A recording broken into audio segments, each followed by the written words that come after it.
अगर आपको 90 प्लस लेके आना है बोर्ड्स में और क्रैक करना है नीट जैसे कॉम्पिटिटिव एग्जाम को, इस बुक को, एनसीईआरटी को अपना बेस्ट फ्रेंड बना लो। आप किसी भी कोचिंग में चले जाओ, आप किसी भी टीचर से पढ़ लो, अगर आप खुद से नहीं सीख पाए, खुद से एनसीईआरटी को नहीं समझ पाए, तो बेटा आप पीछे रह जाओगे। एक टॉपर बच्चे में और एक एवरेज बच्चे में बेसिक डिफरेंस यही है कि वो एनसीईआरटी खुद से पढ़ सकते हैं। और आप ये सोच रहे हो कि अभी भी आपको कोई गाइड कर दे कि हाँ यार कैसे स्टेप बाय स्टेप एनसीईआरटी को पढ़ना है, कैसे एनसीईआरटी से मैक्सिमम आउटपुट लेनी है, तो डोंट वरी बेटा, मैं आपको गाइड करने वाला हूँ। और साथ के साथ मैं आपको एनसीईआरटी की लाइन बाय लाइन एनसीईआरटी का निचोड़ करवाने भी वाला हूँ। तो वीडियो आपने एंड तक देखनी है सो दैट कि आप मैक्सिमम आउटपुट ले सको। तो चलिए वीडियो शुरू करते हैं। तो सबसे पहले बात कर लेते हैं कि एनसीईआरटी आपके लिए इंपॉर्टेंट क्यों है। देखो, सीबीएसई या मैक्सिमम स्टेट बोर्ड का जो बेस है वो एनसीईआरटी है। बोर्ड के ऑलमोस्ट सारे क्वेश्चन, नीट जेईई का मेजर पार्ट एनसीईआरटी से बनता है। तो अगर आपको बोर्ड्स के साथ साथ कंपटीशन को क्रैक करना है तो एनसीईआरटी को मास्टर करना जरूरी है। तो अब करना क्या है भैया, आपको एनसीईआरटी रीडिंग लगानी है। अगर आप ऐसे बच्चे हो जो बुक को सिर्फ मतलब के लिए खोलते हो, सुपरफिशियली देखते हो कि हाँ यार एग्जाम आ गया, ऊपर ऊपर से देखा, चलो जाने देते हैं, तो भैया बहुत सुधार की जरूरत है। आज से ही डेली आपको 30 मिनट सेल्फ स्टडी की आदत डालनी पड़ेगी। जैसे ही आप स्कूल से आते हो या कोचिंग से आते हो, जो टीचर ने पढ़ाया है वो आपको एनसीईआरटी में पढ़ना होगा। इससे फायदा ये होगा, आपको वो चीजें समझ में आने लगेंगी कि यार जो टीचर ने समझाया है, या टीचर से कोई टॉपिक मिस हो गया या आपको वो चीजें समझ में नहीं आई, तो बेटा वो चीजें आपको बहुत अच्छे से समझ में आने लगेगी। और बेटा सिर्फ रट्टे नहीं मारने हैं, आपको एक प्रोसेस के साथ चलना है। सबसे पहली बात कि कंसेप्चुअल क्लैरिटी के लिए एनसीईआरटी को पढ़ना कैसे है। देखो, किसी भी चैप्टर को पढ़ने से पहले एक बार ऊपर ऊपर से पढ़ लो, उसमें हेडिंग्स, सब हेडिंग्स, डायग्राम देख लो, समरी बॉक्स, सब कुछ देख लिया ऊपर ऊपर से। अब उसको बिल्कुल धीरे धीरे पढ़ना है, समझने की कोशिश करनी है हर एक चीज को। और जब भी आपको कोई छोटे छोटे पार्ट्स में डिवाइड कर लो, कोई भी कॉम्प्लेक्स टर्म आती है ना, जैसे कि आपके पास आ गया रेजोनेंस, आपको नहीं समझ में आ रहा है यार, एनसीईआरटी में थोड़ा सा मुश्किल लग रहा है, तो चैट जीपीटी की हेल्प ले लो। उसमें सर्च करो explain resonance in simple terms, ऐसे कुछ और आ जाए, explain VBT in simple terms.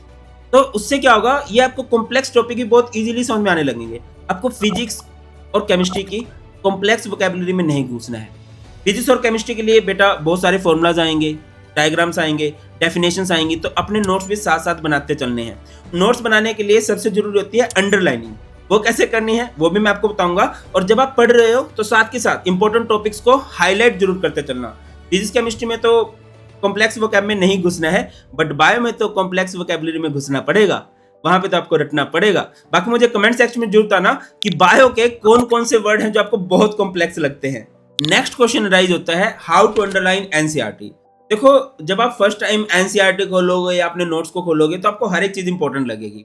आपका मन करेगा इस पॉइंट को भी अंडरलाइन कर देता हूँ, इस लाइन को भी अंडरलाइन कर देता हूँ, सारी लाइंस को अंडरलाइन और हाईलाइट कर देता हूँ। भाई फिर फायदा क्या हुआ। तो किन पॉइंट्स को अंडरलाइन करना है, किन पॉइंट्स को हाईलाइट करना है, जो इंपॉर्टेंट डेफिनेशन हो, इंपॉर्टेंट फॉर्मूलाज हो, किसी कंसेप्ट का कोर आइडिया है, या ऐसे फैक्ट्स जो बार बार रिपीट हो रहे हैं जिनसे क्वेश्चन बन सकते हैं, उनको आपने हाईलाइट करना है, उनको आपने अंडरलाइन करना है। अब आपको ये भी पता नहीं चल रहा, तो एक काम करो, पहले बार पूरे चैप्टर को पढ़ लो, सारे नोट्स को पढ़ लो, फिर आपको आइडिया होने लगेगा कि हाँ यार ये टॉपिक ज्यादा इंपॉर्टेंट है, ये टर्म्स बार बार आ रही थी, सेकंड टाइम में उनको हाईलाइट आपने करना है। इस तरह से आपको ज्यादा क्लियरिटी होने लगेगी। इसके अलावा एनसीईआरटी को समझने का एक बहुत ही इफेक्टिव तरीका है, आप पीवाईक्यू उठा लो।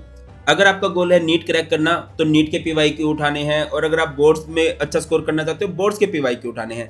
मिनिमम लास्ट 3 इयर्स के पीवाईक्यू आप उठाओ और आप हर एक क्वेश्चन को एनालाइज करो कि यार कौन कौन से कंसेप्ट से क्वेश्चन पूछे जा रहे हैं, किन किन टर्म्स से बार बार क्वेश्चन बन रहे हैं। जैसे कि बायो में टैक्सोनॉमी, ऑस्मोसिस, टिश्यूज जैसे वर्ड्स बार बार आते हैं। फिजिक्स में SI unit, acceleration, Newton's law, इस तरह के वर्ड आ जाते हैं। केमिस्ट्री में मोल concept, atomic structure, chemical bonding जैसे वर्ड्स बार बार आते हैं।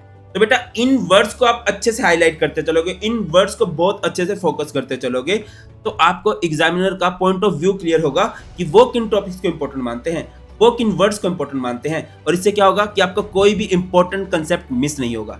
एक और जरूरी बात, आपको डरने की जरूरत नहीं है। केमिस्ट्री की बढ़िया से हाईलाइटेड एनसीईआरटी, अंडरलाइन एनसीईआरटी की पीडीएफ मैं आपको time to time Telegram channel पर प्रोवाइड कराऊंगा, और जिसका लिंक आपको डिस्क्रिप्शन में मिल जाएगा। तो हर एक बच्चे ने वो जरूर से ज्वाइन कर लेना है। इसके बाद जो आपको करना है वो है प्रैक्टिस। अगर आपको एनसीईआरटी मास्टरी करनी है तो सिर्फ पढ़ने से नहीं होगा, आपको प्रैक्टिस करनी होगी, बहुत ज्यादा प्रैक्टिस करनी होगी। इसके लिए आपको एनसीईआरटी के अंदर जो भी इन-टेक्स्ट क्वेश्चन दिए गए हैं, जो भी चैप्टर के बाद में एक्सरसाइज क्वेश्चन दिए गए हैं, हर एक क्वेश्चन आपको सोल्व करना है। मैक्सिमम बच्चे इस पे ध्यान नहीं देते और आपको ये गलती नहीं करनी है। मैं स्पेशली बोलना चाहूंगा 11th क्लास के बच्चों को कि अभी से ये हैबिट डाल लो कि मैं हर एक इन टेक्स्ट, हर एक एक्सरसाइज क्वेश्चन और इसके अलावा जो भी क्वेश्चन बुक के अंदर दिए गए हैं वो मैं सारे क्वेश्चन करूंगा, क्योंकि बेटा ये बहुत जरूरी है आपकी कंसेप्चुअल क्लैरिटी के लिए कि आप हर एक क्वेश्चन करो। और आपके एग्जाम्स में मोस्टली क्वेश्चन डायरेक्टली, इनडायरेक्टली इन्हीं इन टेक्स्ट एक्सरसाइज के क्वेश्चन से बन जाते हैं। जब आप खुद से सारे क्वेश्चन ट्राई करोगे ना तो आपकी अंडरस्टैंडिंग का रियल टेस्ट मिलता है। और एक चीज पे ध्यान रखना है कि एनसीईआरटी के सॉल्यूशन आपने लास्ट में देखने हैं। ऐसा ना हो कि क्वेश्चन करने से पहले सॉल्यूशन देख लो सर सारे क्वेश्चंस कर दिए। भैया पहले सारे क्वेश्चन खुद से ट्राई करने हैं, है ना। इसी से पता चलेगा कि आपकी क्रिटिकल थिंकिंग का लेवल क्या है, आप कितने क्रिटिकली इंगेज्ड हो। और बेटा जब आपकी क्रिटिकल थिंकिंग इंप्रूव होती है ना तब आपकी प्रॉब्लम सॉल्विंग स्किल्स भी इंप्रूव होती है, ठीक है। और कभी ऐसा हो जाए कि सॉल्यूशन, एनसीईआरटी का सॉल्यूशन समझ में आपको नहीं आए तो पूरे चैप्टर से अगेन गो थ्रू करो, यही आपके लिए बहुत ज्यादा बेनिफिशियल होगा। एनसीईआरटी मास्टर करना बेटा एक दिन, एक हफ्ते या एक महीने का काम नहीं है, ये एक प्रोसेस है जो टाइम मांगती है। अभी आपके एग्जाम्स में टाइम है तो आप अभी से स्टेप बाय स्टेप चलोगे, फॉर श्योर एग्जाम तक एनसीईआरटी को बहुत अच्छे से मास्टर कर लोगे।